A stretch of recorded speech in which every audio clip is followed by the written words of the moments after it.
Thomas Reed could tell the exact moment people stopped hearing him. It wasn't when his voice got quieter. It wasn't when his ideas stopped making sense. It was the day he started explaining himself to everyone, and in doing so, gave everyone permission to overlook him. He didn't notice it at first. Life has a way of making you believe this is just how things are. The raised eyebrows, the polite nods, the way people spoke over him in meetings, or how his suggestions got ignored until someone else repeated them. But deep down, Thomas knew. He had been playing by rules designed to keep him small. The invisible game. Thomas had always been the nice guy. He thought being available, agreeable, and endlessly patient would make people like him. If his boss called at 9 p.m., Thomas answered. If his neighbor wanted to pick his brain for an hour, Thomas gave it. If a friend canceled plans at the last minute, Thomas smiled and said, "No problem." He thought this made him valuable. Instead, it made him forgettable. It's not that people were cruel. It's that he had trained them, without realizing it, to treat him as if his time, his presence, and his energy were endlessly available. And anything that's always available eventually loses its value. The conversation that changed him. One rainy Tuesday, Thomas was having coffee with his old mentor, Mr. Hartley, a sharp, silver-haired man who had built 3 successful businesses before most people his age retired.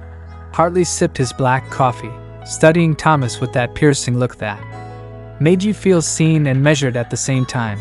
"You look tired," Hartley said. "I've just been busy," Thomas replied. "Work's been crazy. People need me for everything lately." Hartley smiled faintly. "You know what that means? That I'm valuable? That you're too available," Hartley corrected. "And when you're too available, people stop seeing your worth." Thomas frowned. "So what am I supposed to do? Say no to everything?" Hartley leaned forward. "I'll tell you a secret, Thomas. The world doesn't give you what you want. It gives you what you demand. And every time you let disrespect, laziness, or chaos into your life, you're telling the world, this is okay with me." The mirror principle. Hartley explained something Thomas had never thought about before. Life is a mirror. It reflects back the energy you project. If you carry yourself like a man who must explain why he deserves respect, you'll never get it. If you walk like you own the room, not arrogantly, but with certainty, people will adjust to that. Thomas listened. "You see," Hartley continued, "people respect what's rare. Diamonds are rare, and they're valued.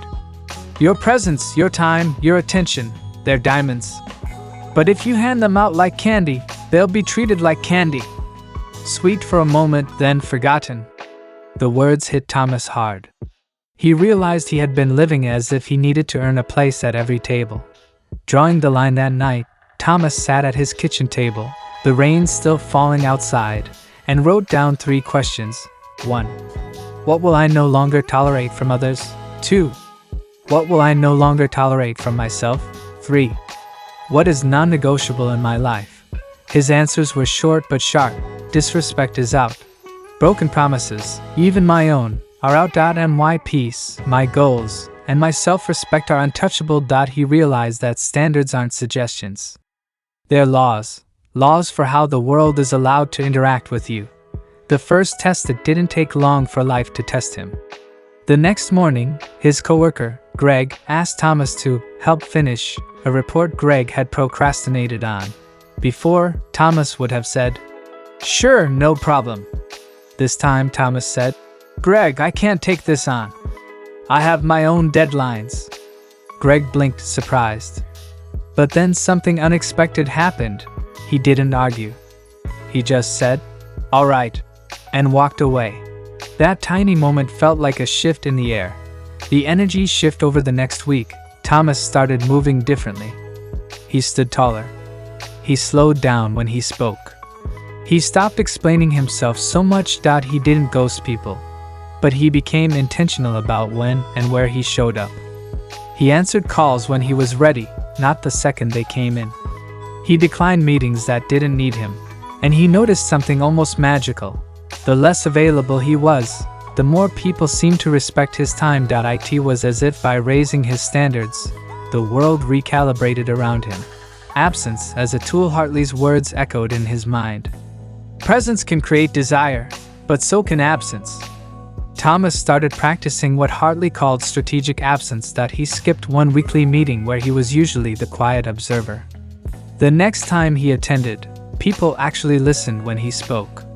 He stopped saying yes to every lunch invitation, and the few he accepted suddenly felt more valuable to both him and the other person. It wasn't arrogance. It was clarity. The quiet power. One Friday evening, Thomas was walking home when he caught his reflection in a shop window.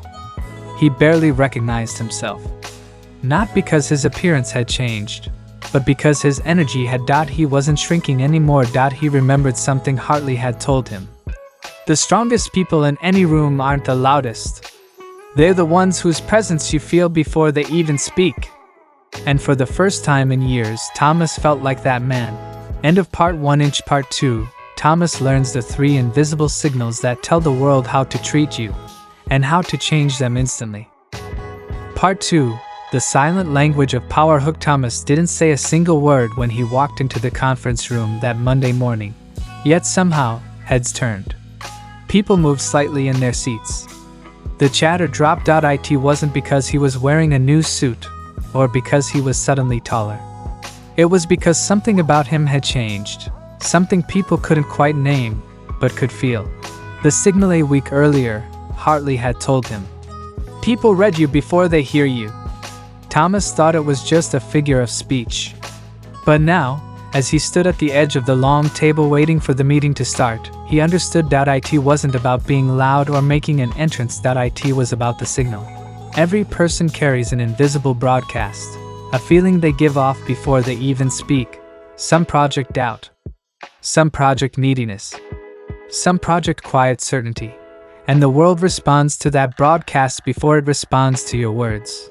Hartley had put it simply: own your signal, and you'll own the room.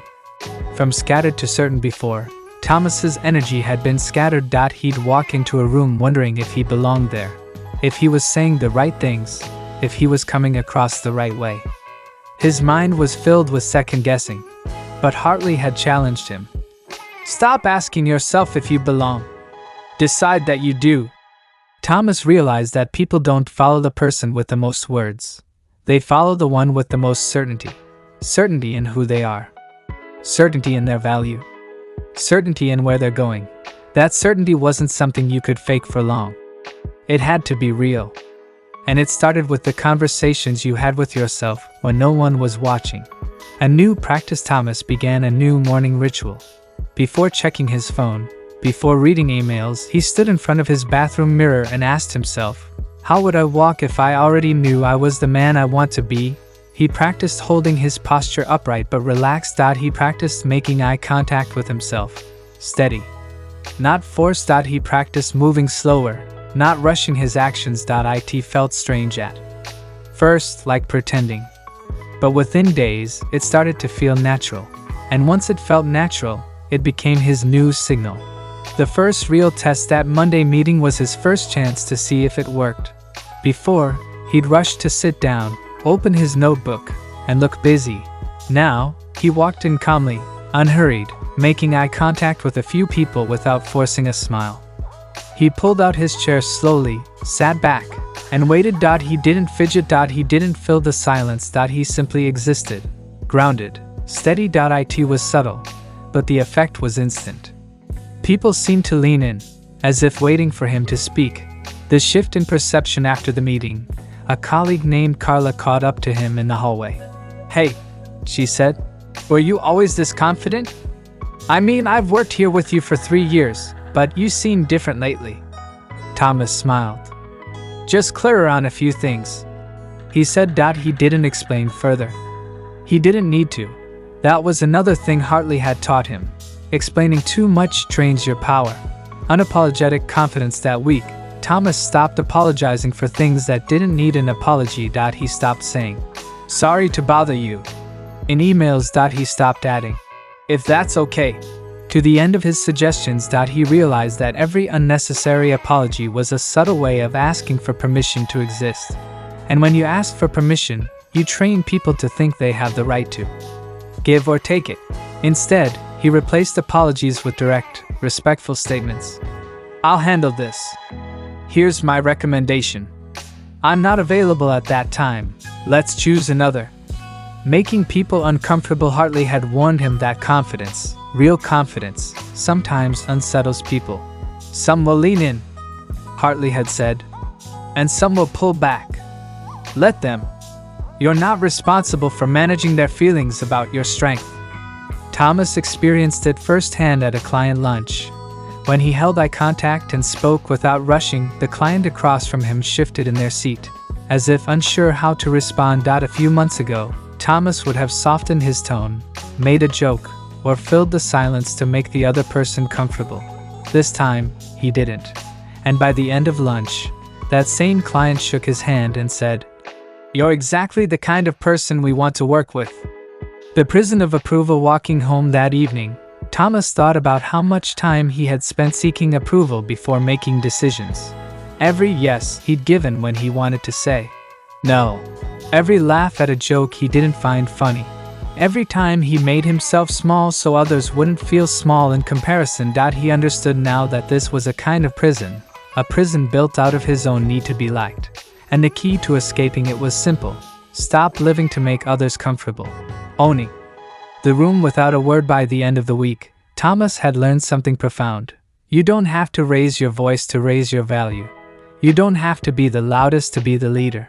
When you control your posture, your stillness, your gaze, when your presence says, "I belong here," the room believes it. And once the room believes it, everything changes. End of Part 2. Part 3. Thomas discovers the 3 boundaries that separate leaders from followers, and how enforcing them transforms not only how others see you, but how you see yourself. Here's your Part 3 rewritten in the same tightened, high-impact style we used for Parts 1 and 2. No fluff, no repetition, just crisp, deliberate hits. On the room you reclaimed the space that was always yours. No fidgeting for approval. No bending because someone shifts in their chair. Powerful people don't explain themselves into weakness. They let silence work for them. Tension isn't danger, it's a signal. It means boundaries are forming. Respect is being demanded without a word. If you move through life smoothing out imaginary wrinkles for others, you'll live beneath your potential. The moment you stop caring whether your confidence intimidates, your standards inconvenience, or your presence exposes someone's insecurities, you level up. The world adjusts to you, not the other way around. The agreeable are forgotten. The unapologetic bend reality. The game of silence is leverage. In a world addicted to noise, it's disruptive power. The one who can hold the pause controls the dynamic. While others scramble to fill the void with justifications and nervous chatter, you stay still, calm, and unreadable. People assume your quiet means calculation, judgment, or disapproval, and they start negotiating with themselves. They over-explain. They sweeten the deal. They reveal their hand. Most think influence is in the speed or eloquence of your words. In truth, the person who speaks least commands the most attention. Hold the pause until they break first. Let the silence apply pressure. It's not emptiness, it's control. Stop explaining. Over-explaining is quiet surrender.